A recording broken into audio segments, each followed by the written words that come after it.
Good day, everyone. Thank you for joining us today for today's webinar on fitness and well-being in the workplace, creating a culture of health. I am Elias Mansour, Regional Customer Relationship Manager for Great Place to Work in the Middle East, and I have the pleasure of moderating this insightful session. In today's fast-paced work environment, the importance of health, fitness, and well-being cannot be overstated. A healthy workforce is not only more productive, but also more engaged, innovative, and resilient. As organizations, it is our responsibility to cultivate a culture that prioritizes the health and well being of our employees. We are honored to have with us a distinguished panel of experts who bring a wealth of knowledge and experience in this area. Dr. Layla Hamid Kazim, Manager of Staff Engagement and Wellbeing at ENOC, who has been instrumental in fostering a culture of health within her organization. Good morning, Dr. Layla. Good morning. Thank you very much for the introduction. Badr Atamami, Managing Director at Feva Fit, who leads a company dedicated to promoting fitness and wellness. Good morning, Badr. Good morning, Elias. Good morning, Mana. And good morning, all the guests who are logged in and keen to listen to what we have to share today. Mona Slim, Director of Culture Coaching at Great Place to Work Middle East. Good morning, Mona. Good morning, Elias. Good morning, everyone. Nice to see you all. Together, we will explore the critical role that fitness and well-being play in shaping a healthier workplace culture and share practical strategies for integrating these elements into any organization. So to start off, I would like to discuss the importance of the topic at hand. I would like to ask you if you can share your thoughts on why fitness and well-being are crucial for creating a healthier workplace culture. Shall we start with Dr. Layla? Yes, good morning, everyone, and thank you for attending. I hope that I'm clear and everyone can hear. Fitness and wellness are very, very important. They are essential, and they are essential because it makes everyone feel better. And physically, we're talking physically and mentally. It helps them make them feel good. And this is why we talk about well-being often and fitness, because it makes a change on the physical and overall well-being. Badr, you lead an organization that is specialized in specifically in the field. Maybe you can tell us more about it and tell us about the importance of implementing it in any workplace. Perfect, Elias. It's a fantastic question. Perhaps would lead with basically a quote that says, Psyche and Soma are two faces to the same coin. By Soma, we mean the body. By Psyche, we mean the mind. And I don't think basically we can address one without the other. This is why basically encompassing a holistic approach to wellness must have basically the employees' physical fitness and their ability to move with ease and to be kind of liberated from the shackles of just a desk is very important. And it's incumbent on us basically as a company vanguarding and leading this field, as well as initiatives as well, like Dr. Anaia's initiatives in-house at ENOC, where I believe we're paving the way to transform culture and to introduce a new understanding that part of workplace wellness is actually getting your employees moving and fit, because you as an employer will reap the rewards in their performance, longevity, health, and ultimately happiness. Exactly. It actually improves their energy levels, and that makes them feel better in themselves. And that's what encourages them. People are scared to step out and to try. Some people have this fear that if I tried, I might get unwell, or I'm not ready for this. They needed that motivation. But generally speaking, I've told people you can start a simple walk every single day, and just by walking, that energy levels, it improves their energy levels. It helps them, feel good, and then they show up better at work. And this is why it's very essential. Investing these areas shows employees that the organization value them. What do you have to add, Mona, about the significance of the topic itself?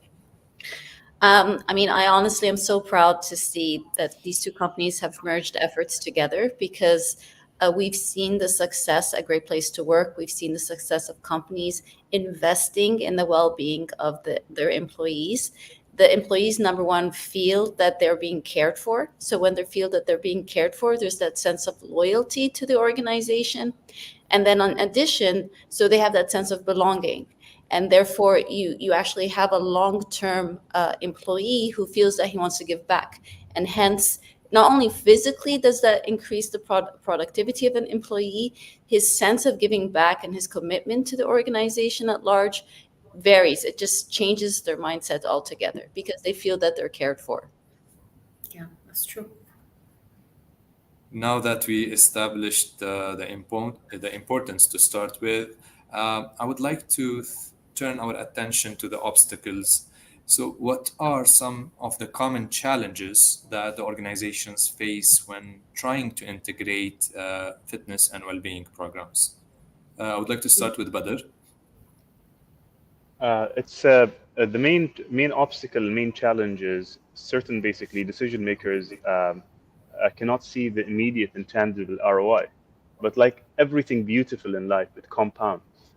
Whether it's a bank account that's compounding with time or our health. So I would say the main struggle right now, me being a former athlete and from a background of strength and conditioning training, I've trained more than 100 plus people and helped them transform or midwife them through their journey. And surprisingly, basically, a lot of executives as well as people who enter the gym for the first time have the same struggle. They're both hasty. But good things take time, and I think it's incumbent on us to actually explore that, elaborate that, and articulate that. These are not short-term fixes, but they're long-term and they compound. Yeah. And Dr. Layla, how did we manage the challenges while implementing the program at ENOC? Well, actually, I'm working now in the division of retail operations, and it's 24 hours. Getting the employees involved, getting the managers out, to participate. This was the huge challenge that I faced. Going back and asking them what was appropriate times, they just could never find the right time to start or get them out, to do some wellness activity or fitness, and this is ongoing challenges. So instead of putting pressure on them, finding ways that simplifies it for them, makes it easier. So it's like instead of saying we want to take you out to go to the gym, I ask you, if you could just step out for a few minutes from your desk, let's go for a walk, let's do even a meeting, walk and talk, just to get them out and start. So that fear of, I have to leave my office, I have to go out somewhere, I'm leaving, there's operations, I'm in the middle of a business and things are, stressful for them. I can sense that. And this was my challenge, like, you need to take some time out for yourselves. How can they implement that? That was a huge challenge for us. I love the walk and talk part. So as simple as that, walk and talk, and let's see how we can figure out the next step. Mona, I would like to add to this specific point in this around this area. So facing the resistance to change, how can we push organizations to know that it's actually a priority to overcome these obstacles or challenges? Well, that's where you need to link again what the efforts are to productivity. And productivity with Great Place to Work, with the Trust Index survey that we have, is measurable. So always people used to think that culture cannot be measured. With Great Place to Work, you can actually measure it. And we actually have statements like well-being is a strong pioneering topic that we have at Great Place to Work. We have around 10 statements that are related to that. So it's so important for organizations to see where they are now and where they can be. So through the Trust Index survey, you can see the percentage. And then what happens is, as a challenge, is making the leaders believe that this is in the benefit of this measurement to increase, that your culture and the productivity to increase. The walk and talk it's a perfect idea. Another company actually did what they called steps, and they had an app and they had a big dashboard, and everyone did group steps together. So the more steps that people were doing, the more the numbers kept on adding up, which became a goal for the whole team and a whole sense of collaboration together. So you can imagine the kind of environment and vibe people are experiencing when they are taken care of. That's great. First time I'm hearing that. Yeah. So as Badr mentioned, specifically in the organizations that they haven't been the topic hasn't been a priority, the implementation or promoting it might take time. It's an evolution process. So I would like to listen to you, Badr, more about some practical steps that companies can take to start promoting the fitness and well-being among their employees. Sure, but I'll just want to add something to what Muna mentioned. We found through basically our boot camps and our fitness activities that we're now fostering a sense of community. Um, People who were previously in silos now, because they work out for 30, 40 minutes once a month or once a week, have become closer to one another. So we're discovering a lot of benefits to actually movement. But to your question, Elias, regarding basically the tangible or practical steps first, I think everything begins with awareness, self-awareness, corporate awareness, company awareness, that this is an important matter. The second point is, I think the leadership here in the UAE is very cognizant of that. His Highness Sheikh Hamdan bin Mohammed bin Rashid is basically a role model for myself and for many people. And through many of his initiatives, and just to pick one of the many, Dubai Fitness Challenge 30 by 30, he's leading the example. And I think for us having those role models, it makes our jobs as basically fitness and basically wellness professionals much easier, because it's in the zeitgeist. We can smell it in the air. There's something moving there. It actually gives me a lot of fuel to continue doing what I'm doing, and I think it makes our job basically a bit easier. Me and Dr. Leila. Yeah, I agree there. That's definitely. This makes a huge impact on our employees. That sense of, that's the key, having that community there for your peer support. And that's what we try to do, is because to manage we have 7,000, roughly 7,000 employees, and to get them all engaged at the same time is a huge challenge, changing cultures, breaking different stigmas in the company. It's a big challenge. So getting them out in batches, so we nominate them and we kind of like aim for the managerial positions, supervisor levels, and get them out of the field.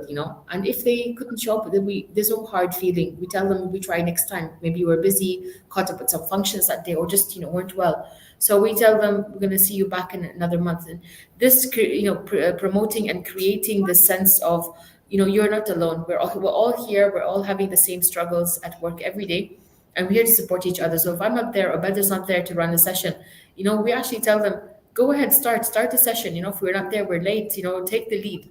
And once they start developing, getting comfortable with each other, then it's like when they come back and they meet again, it's like, oh, we have things to tell you. I started something. And this support, like where they struggle or they need support or some advice, it would come from their friends and peers, colleagues. And that's what we want to establish, is that community they can always fall on. Yeah. Community and sense of belonging. So taking the lead, being the ambassadors, and as Badr mentioned as well, being inspired by the leaders, having the leaders' endorsement. What would you like to add to that, Mona?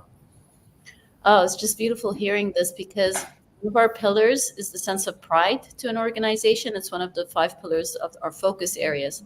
And your explanation of how you're being inspired, you're shifting the mindset. I always love how companies can actually pioneer in shifting the mindsets from what was to what it is. Like if we think of 4 years ago, how flexible working hours wasn't an option, and now it's all what people talk about, and this is the expected norm.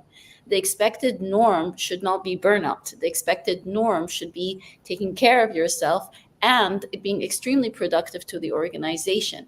And it's so great to have these inspiring leaders, because they are the ones that people look up to drive this change. So, and I love it that ENOC is actually advocating something like that as well, with 7,000 employees. Like you stand out because of the number of people in your organization and still being able to make such an impact. Thank you. It is a struggle, honestly. Yeah. Specifically that it's a 7,000 employees organization. It's a very large organization. This Let me jump to my next question.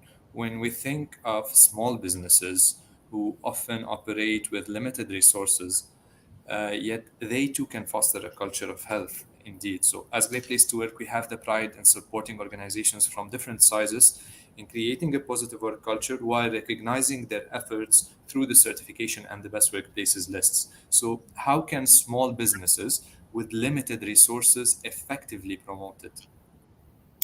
You don't have to. I mean, you could start low cost or even no cost.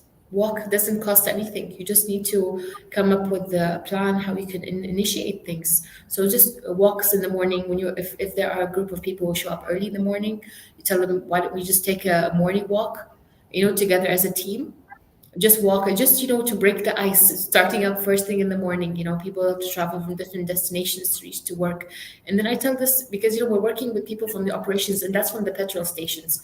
I've always encouraged the supervisors, take the lead when you come to work first thing in the morning. Gather your team, ask them how their day was. Yeah, maybe do some mobilization movements just to start the day, break that ice. And then ask them if they can do a mild activity, a 15-minute or 10-minute activity that would just start that day. And it doesn't require anything, doesn't require any money. And if you're able to, I mean, ENOC has really invested in providing the best up-to-date equipments for our ENOC staff. And in their accommodations, they've got gyms. And Mr. Badr has been with them and done some training with the staff there at the gyms, and it's amazing. The problem is that it requires that since they don't need to have a trainer. I can tell you, you don't need to have a trainer to start. You just need to get in, get motivated, and start, even if it's simple as a walk. So you don't need to have big amounts of money or big plans to start a fitness activity or a run. Resourcing online. Those are some tips I tell people, go online, sign up for some applications if you can afford it. If you can, there's plenty of videos and programs set on YouTube, and, will give you guidance on what things you need to be working on, simple things, stretching, mobilizing, just to get the And flow, circulation, yeah. and This is really and great, valuable tips. Yes, Badr, from your experience, what can you add in terms of tips and advices? Perfect. So what I can see through pattern recognition, working with startups that are just raising their Series A with 15 employees, and ENOC with 7,000 plus employees at retail operations, I see a pattern there. The pattern is as follows: is every organization, as Dr. Leila rightly said, you don't need any basically lavish or basically a very big kind of setup. What you just need is the right people and the right catalyst for change. And this is how I see myself and my organization, Feva Fit. We are the catalyst for that change. We offer trainings, we offer the spark. We are basically the light that kind of ignites this whole kind of cultural movement. So, as Dr. Leila rightly said, it's just these simple steps. But what I see is basically a lot of them, or a lot of employees, lack basically the structure, and they just need, for lack of a better term, just a simple nudge or a simple push. And Yeah, this is you need what we do. guidance. Yeah, and guidance as well. Guidance, yeah. Sometimes they're just too scared to start, and like they need guidance. I was like, we can all help you out here, and that's why I called them better. It's like, better if you're in, it's going to really help improve the situation. And we have our breakfast mornings on a monthly basis just to touch base with the staff who have been engaged, and then take to see what their challenges are, what are they facing, and how we can support them further. So we're always there every month with the team. So we do them in batches, and this is so-called open day. So even if we finish 7 or 8 batches of training, we ask all of them, you're most welcome to come for breakfast morning, and we're going to be there. We have a mental health coach, Mr. Kez, and we've got Better with us from fitness, and myself for the nutrition. And we're like, we're here to support you. If you have any challenges, you need some help. And even if it's just a success story, we'd like to celebrate the small wins that they have. That it really motivates and encourages them further. And the motivation is contagious. It will be moving. So Yes. I will be influenced by my peers. I'll be influenced by my teammates to do the same. What can you add to that, Mona, in terms of encouragements, in terms of encouragement, and specifically in different sizes organizations? Again, I would go back to what Bedr said, is how when the leader is actually leading, he actually inspires others. So the motivation starts from the top. It starts from reciprocating or seeing or mimicking what's actually happening by the leaders. A very good example, what you were talking about, that sense of community and collaboration. I would actually link it to, again, productivity. So if you're in a small organization and you're saying, okay, I want these people to be as productive as possible because everything is very agile and everything moves very fast in startups, first thing you would do is, if I'm using this time to get people together, let me utilize this time to get people together because I need departments to collaborate. Because Badru mentioning how people are actually starting to work together because they actually spend time together in their well-being. So linking those together, I think, would be crucial. So I always bring it back to the organization because I don't want the organization to think of this as something outside of the benefit of the company. It's always adding value to the company to think of people's well-being. We have established the importance. We have started as an organization. Now it's crucial to sustain these efforts over time. So, how can companies create a supportive work environment that fosters a long term commitment to this initiative, specifically witness health and well being? Dr. Leila? Okay, I am going to start with this one. Yeah, recognizing their efforts, the initiative, the small wins, that makes a big deal for them. And I found that this is what's lacking with our operations team because they're so busy, overwhelmed with work. They fail, the supervisors, the leaders fail to recognize the efforts that their staff take and make. Even, we can recognize on a daily basis someone's made an effort to reduce weight or their activity levels have increased, and they lost inches and things like that. So, it's like just even the comment of, wow, you look great. Have you been making some different moves and have you been, have you changed your diet or lifestyle? You've lost some weight, some inches. Those make people feel good because like you recognized something in me, and we try to encourage them, to speak up and tell us if they've done any programs and things because we want them to be recognized for the efforts that they take. They work in operations. Operations is very, very tough. It requires a lot of work and they come back exhausted because there's a lot of mental stress on them, especially with operations. And then at the end of the day, it's like, I'm making efforts, but I'm not being recognized for the things that I'm doing. And I'm doing my best to, keep, do my best at work and show up every single day. And then it's like, if you don't recognize your staff, that's not going to be very nice because they kind of get demotivated. And I've noticed that just celebrating those small things every single day makes them show up better, show up better and feel good. And Badr, from your personal experience on a personal level and in a corporate level, can you tell us, can you add to Dr. Laila's points about the encouragement, about the motivation to sustain and to keep a long-term commitment to the programs?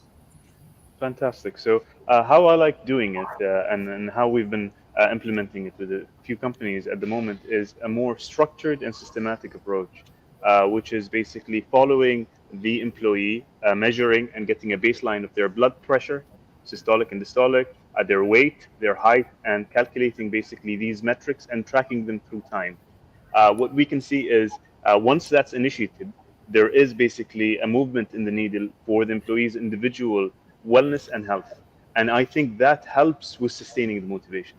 We're all different people, but if we see the needle moving towards one direction, which is I'm losing weight, I'm getting a bit healthier, I'm losing a few inches here and there, I feel a bit more alive, it gives them the sustained motivation to continue. And it's self-reinforcing because, as we mentioned, it's a community session, it's a community workout. So they know what their peers are doing and how they're performing. So it fosters a bit of a healthy challenge, I would say. And for me, I think this is basically my main focus is also to move the needle on people's metabolic health, to get them healthier, because we know health is wealth, and this will translate and trickle down to more productivity at work. Yes. This is my aspiration to do. There's no fun without a bit of challenge, indeed. So, Mona, I would like to go back also to the recognition part, being a great place to work and recognizing organizations for their workplace cultures, for their great environment. Can you tell me the importance of the recognition in fostering the long-term commitment? Well, again, the beauty of a great place to work is recognition, again, is another pillar. And it's one of the things that is very easy to measure. and you get to see, like, one of our statements is we celebrate people who try new and better ways of doing things regardless of the outcome. That's a very well thought research statement. And what it says and what it implies is that when people are going out of the ordinary, out of the box, and they're actually practicing new things, and they have that sustainability, it shows, again, number one, in our scores, and number two, it gives back to the organization. They get to see that impact. So that statement alone you can measure. So say I started with 70% at the beginning of the year, and at the end of the year, the following year of the subscription to Great Place to Work, you can measure it again, or you can measure it through pulse surveys, which are surveys you can have anytime throughout the year, just for a number of statements to see if I'm focusing on well-being, how has that increased throughout the year in terms of productivity, and how does that correlate with each other. So I love how recognition is a pillar, and recognition is something that transforms employees' productivity, and it even outweighs things like promotion. Like promotion in our scores is something around 7% as a driver for change, as opposed to recognition, which is around 37%.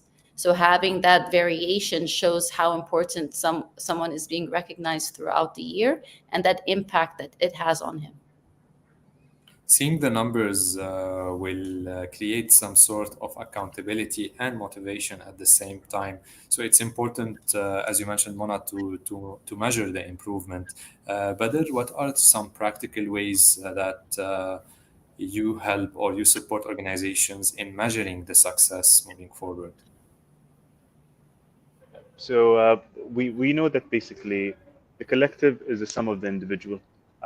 We work in tandem both with the collective and the individual by helping the collective be healthier, whether it's basically losing weight, reducing their blood pressure, glucose levels, and all in all, living a healthier physical and mental life with the initiatives at the ENOC as well. As I mentioned earlier, it's psyche and soma. They're both interrelated. There's professionals who address the psyche matter. That's not our forte, but our forte at Feva Fit is the fitness aspect. So with that being said, to answer your question succinctly, Elias, it's basically we focus on the individual in a collective setting of a boot camp that encompasses 30 to 40, 60 individuals, and we work with them across time, helping each individual by himself or herself and collectively basically improve the whole team. So that's how I think about it. And Dr. Leila, how often do we see these measurements, or do we follow up on these numbers to track the improvement of the journey? Well, we just started right now, and this is going to be something we are eager to look into next year. We've only, because with 7,000 employees, we've just started, and our program is going well. We only managed to give them just the tip of the iceberg of what fitness is about or what well-being is. And there's so much more to be done with Mr. Badr. We have huge plans for them with their measurements and then the follow-ups with them. Right now, what we're trying to track is their participation rates. That's giving us the feedback that yes, this is going well for them. Every time we request for participants to show up, we check the numbers of them that show up. We follow that with them. We follow about if they've lost a few kilograms. We follow those things. We follow also that, they come and say, we've got more energy than we used to have before, because, having more energy, feeling less fatigued. Eventually they even say, I can realize that I'm not taking too many sick days off. And that's all what we're looking into, right? And we're doing those measures. So it's still very early to give you, because I've only started this a year and a half ago. I've joined the Wellbeing department. And it's very challenging right now to give you the numbers, but I'm hoping by the end of this year, we'll have at least some sort of numbers to fall on to say, have the rates of sick leave improved? I mean, verbally, I've received the feedback, but then it goes to looking into the actuals. What are the sick leave rates like? What are the reasons for the sick leave? And then working on them there, seeing how we can approach them. Some people, it's the mental health, which is it's not just a fitness. They have a mental health component, which is causing them to become physically ill, and that's also something we're looking into to see that if people show up with high rates of certain kinds of illnesses, we need to look into, is it their mental health which is at stake here? you know so this is how we do our measurements: the rates of the participation, the feedbacks from how well they're doing overall, if they've lost weight, and how things are improving for them. So that's what measures we take back, and then we work on those things. Mona, based on our reports, what Dr. Laila mentioned correlate with our findings. The number of sick days is reduced in the best workplaces compared to other organizations. So I would like to focus more on this point basically, and how is it an important indicator. And at the same time, I would like to jump to my next question. How can we benefit of the technology to enhance all of these initiatives in the workplace? It's a great question, because right now a lot of people have these initiatives taking place, and when they take place, they're not measured. And when they take place, it always seems to be it's under a small bucket under the HR or the engagement umbrella. And we like to encourage companies from being good to being great. So to be great requires you to actually understand the impact of your initiatives. And this impact of the initiative requires you to communicate it on a top level. So the movement of having well-being should be coming, as we said, from the leadership. And when it's measured at the beginning, like what your percentage of the well-being in our focus areas is with the group of statements that we have, is this a psychological and emotional healthy place to work? This is a physically safe place to work. People care about each other. There's so many statements that are related to well-being. Once that is consolidated, you can measure what is it like in your well-being at this period of time, and then 3 months, and then 6 months. We also encourage companies to have focus groups in between these sessions to understand what does the burnout relate to, what is the mental health, because what does this relate to, what is this number representing, and you can actually narrow it down. Like our technology helps you to diagnose that, for example, for females at the age group of say 25 to 35 are experiencing burnout. And so you can actually narrow down to a certain demographic in a certain department or a certain grade or a certain nationality even, to see the impact that it has on them. And that's the beauty of the softwares and the beauty of understanding, measuring the measuring journey and seeing that impact of all the initiatives that you're doing. Badr? So I like what Muna said, which is basically just getting a data-driven approach, and one that can leverage insights for us to work on. For us, basically, that's primarily metabolic related, and to see basically where we can improve and how we can improve it. But as Dr. Leila mentioned, and the bulk of the feedback from our boot camps and our training sessions is as follows. It's accessible to many. We're aggregating the feedback, and what we have is basically more of a tailored approach that looks at the company, looks at the cohort, looks at their specific requirements. For example, they are a big organization, a multinational with hundreds, if not thousands, of employees, but somehow through basically Great Place to Work surveys, they've figured out that there's an issue with silos and lack of communication between departments. We can, for just as an example, utilize basically our fitness activities to bridge those departments that were once unrelated, and creating a bridge and a relation through fitness. And they basically laugh together, they sweat together, they move together, and it creates a lasting impact. So this is just one way where we can see basically and tailor our approach given the organization's needs. Dr. Laila, gathering the feedback, as Badr mentioned, is key to continuous improvement. I would like to highlight here that our Emprising platform helps yearly more than 18,000 organizations worldwide in quantifying their company culture to make data-driven decisions. So looking at these feedbacks, gathering these feedbacks, how can this specific feedback from the employees be incorporated into the improvements of the programs, of the initiatives itself, and the continuity? We actually, so the feedbacks guide us in making the changes. So for example, if the exercise is just an example, exercise were too challenging for them, so then we step down. We tell them, okay, we're going to so we start asking them questions before they start. We do the blood pressure checks for them just to make sure that they're safe. We ask them questions like, do you have any limitations in your joints and or on your back, for example? And then so we work on them from the beginning. So we use the previous data, the previous feedback, and then we ask them questions like, what do we do, or what's your expectations for today's session? And then we tweak it according to what they want. So we ask, it's always customized.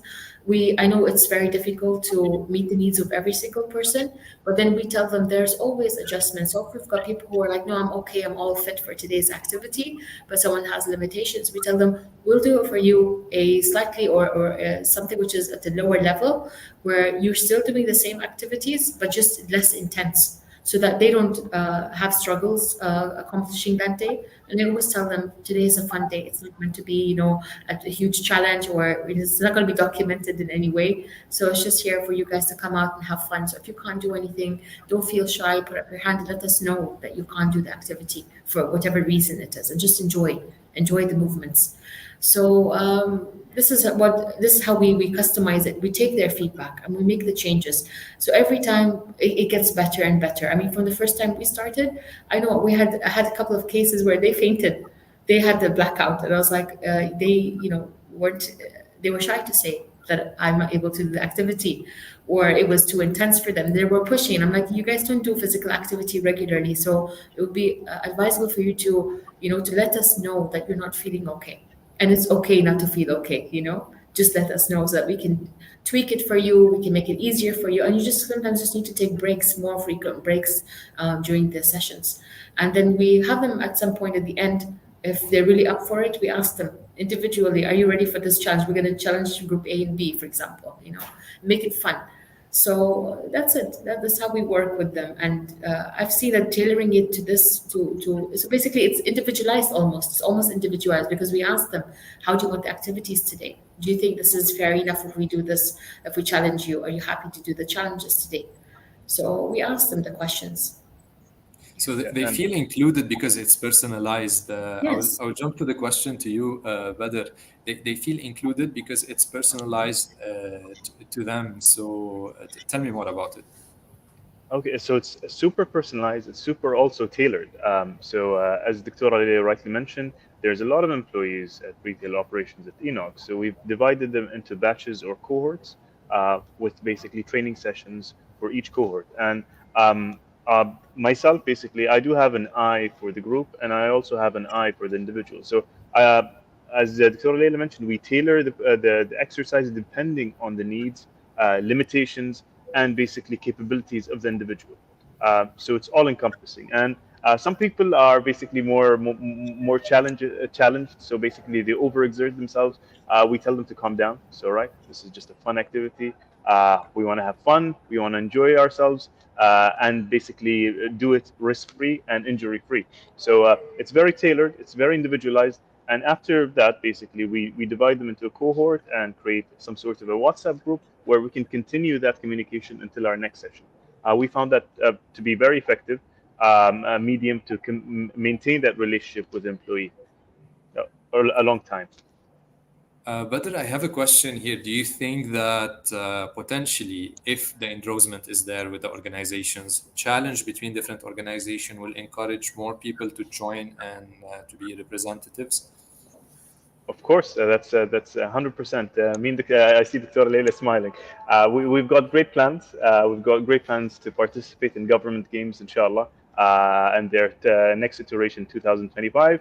I see me as a basically former athlete. I have an eye for talent, and I see people who have 9 to 5s. I see site in charges, staff in charges with immense physical capabilities, and it is basically an honor and basically a privilege to have some sort of a mini Olympics here in Dubai every annum, where basically different organizations in a very friendly and supportive environment can challenge each other. For me, it basically gets my hairs up and gets me all excited. And we're looking into that, and we're looking basically to choose basically a cohort of very exceptional corporate employees who are actually athletes in disguise and prepare them for the next government games, inshallah. Outstanding efforts. The United Arab Emirates has always been a pioneer in all the fields, and we look forward to these events. Dr. Laila, I believe you have something to add. Yes. No, I was actually, we have big plans for our staff. I'm very happy about it, excited. And I didn't speak to Badr, but this was today. It came from the mental health coach, Mr. Kez and Chris, who joined him today. And they were saying that I think we're going them to do also the 30-30 challenge, 30 by 30 challenge. So I'm like, yes, that's something to be discussed, inshallah. So that's part of my what our plans are to get them all engaged in different activities so we can take it to the next level. I think we are excited now, and all the viewers are excited maybe to join an open day at ENOC if possible. I believe me and Mona will be definitely interested to come and see and participate. Mona, here I would like to ask you more about the feedback. How do we create a kind of welcoming environment for the shy people to come and share feedback, adding to, of course, what Badr and Dr. Laila have mentioned? Well, starting with the employees, like the Trust Index survey, we have an area for comments. So people can actually voice their comments, and they're under a word cloud. So what everyone individually says, it's hard, like you said, Dr. Laila, to follow through. But what we like to see is patterns. So we have a word cloud where you can see a pattern of the same thing being repeated. So if it's, for example, health or well-being or burnout, like you mentioned, and I'd love you to elaborate the experiences that you had on employees having burnout. That is all consolidated in our comment section, which could be exported into an Excel file, so you can build a plan accordingly. Thank you, Mona.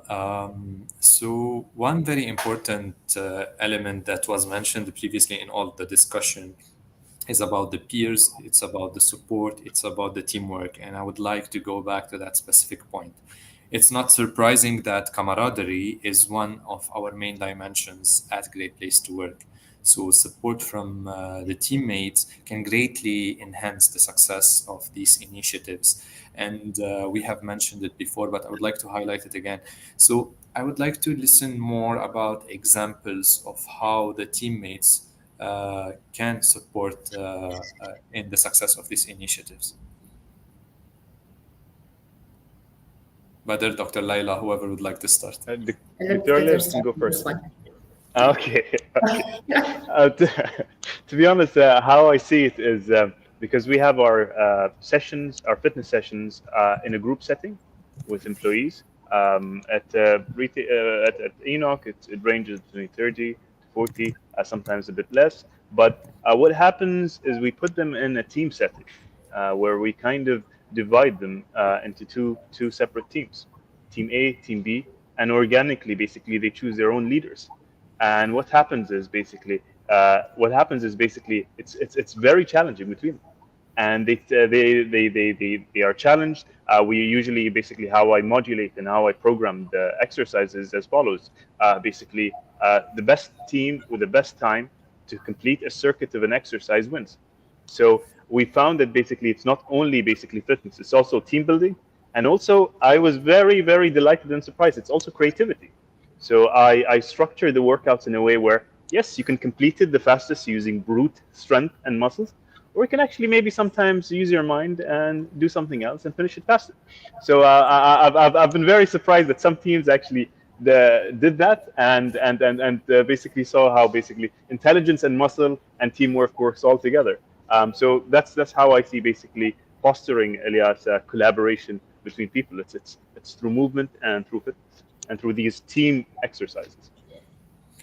It will indeed reflect on the overall performance of all the employees, on their health, on their well-being, and it will help them overcome major challenges. And I would like to mention one specific note here, which is the burnout. So all of these initiatives will have a really good impact on the overall experience of the employees, and it will help them with the burnout topic that is a major challenge currently in nowadays fast-paced work environment. So Dr. Laila, I would like to listen more from your side about the burnout topic and how these initiatives could have a really good impact.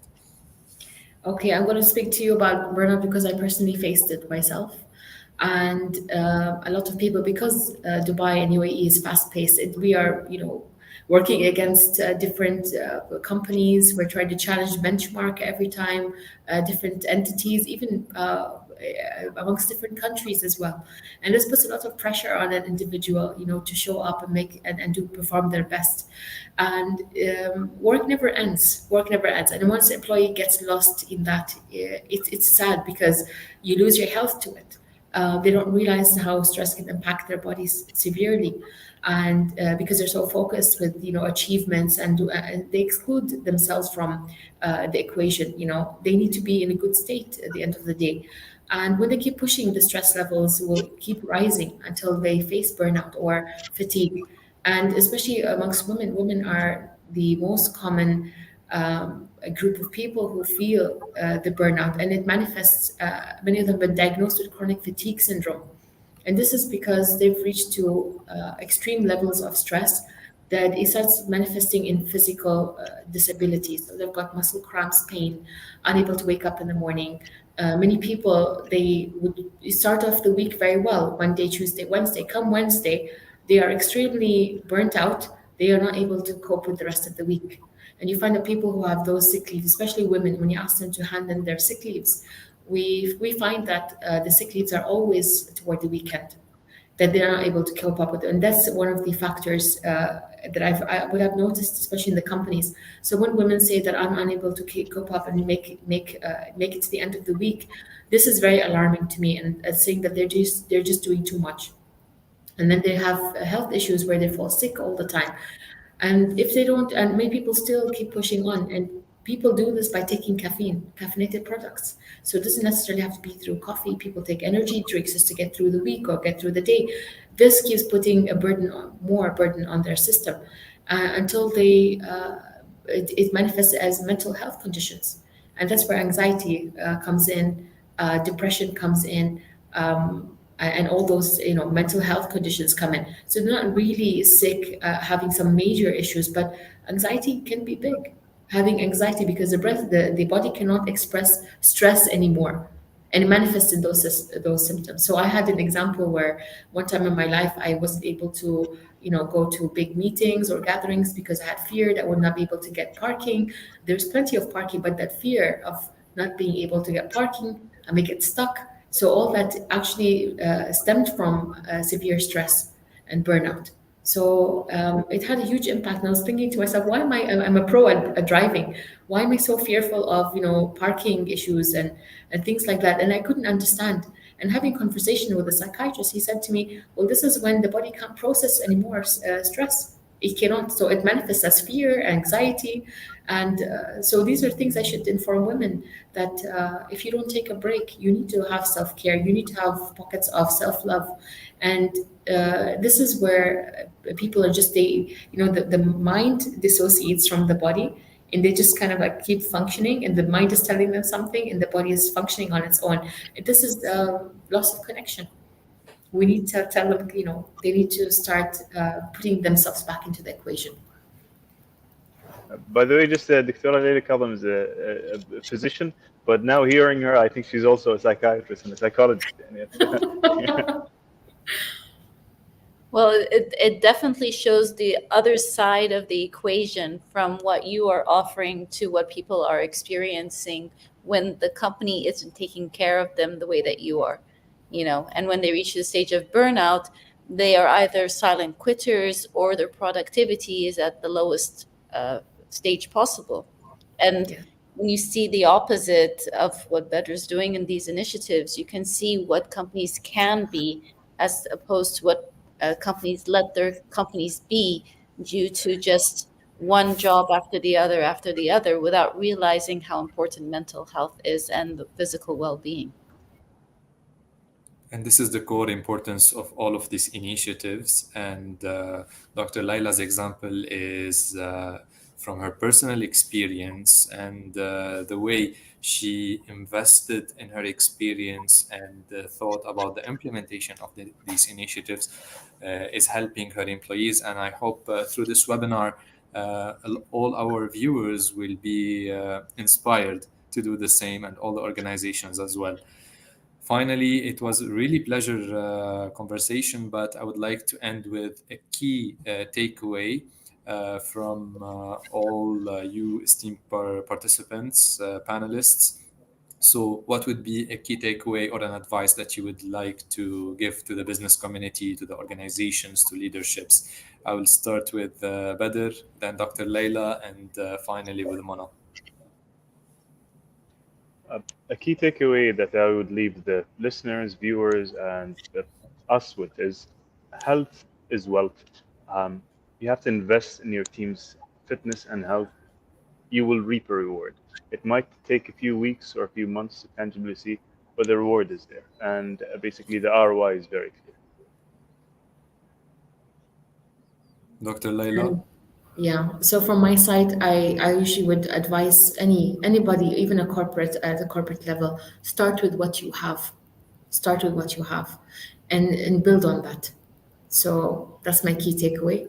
And it could be taken in the sense on your individual. So you work on yourself with whatever you have. And if it's you working for a company, work with what you have there, available, the resources there, and start from there. Yeah. Thank you. Mona? I would honestly say, number one, be a data-driven company so you can actually measure yourself properly.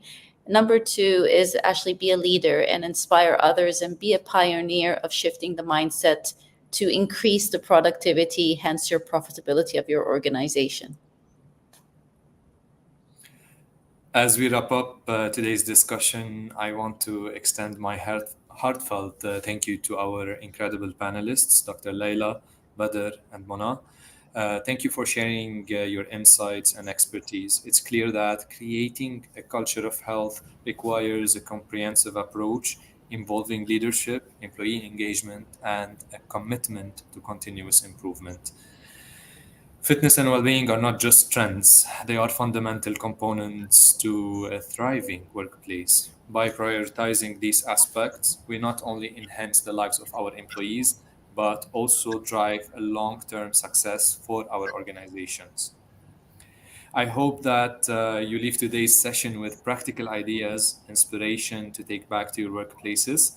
Please visit our website, www.greatplacetowork.me, and let's continue to work together to create environments where everyone can thrive physically, mentally, and emotionally. Thank you for your participation, and let's make well-being a central part of our organizational culture. Thank you very much. Thank you. Thank you.